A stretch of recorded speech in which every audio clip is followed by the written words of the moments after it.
कोणाचं बोलला काय नाही बोलला काय व म्हणणं हे म्हणून बोलितो बोल आमका तज्ञ बोल तमका तज्ञ।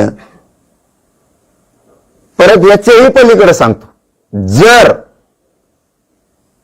वाटतच असेल आणि गैरसमजच वाटत असेल तर तिथं आलेल्या मंत्रिमंडळाला स्पष्ट सांगितलेलं आहे बघा बरं का मराठा भावानो यांना तुमच्यातून मायातली दुरी निर्माण करून तोडायचे एकमेकाला।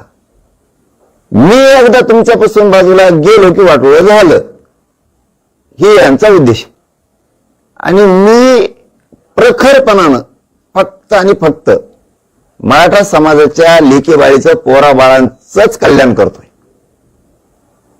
आणि मग आता हा विषय संपेतच आणला ह्या मनोज जरांगेनं पश्चिम महाराष्ट्र मराठवाडा जर आरक्षणात गेला तर खाली काय राहिलं आपल्याला बोंबलायला काही मिळवायला काही नाही राहिलं। त्यामुळं कुणीही विश्वास ठेवायचा नाही।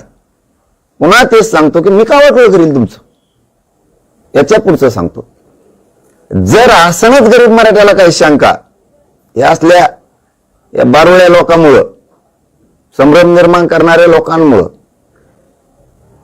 यांचे हात पाय मन आणि मस्तक कवाच आपल्या बाजूने चाललेलं नाही।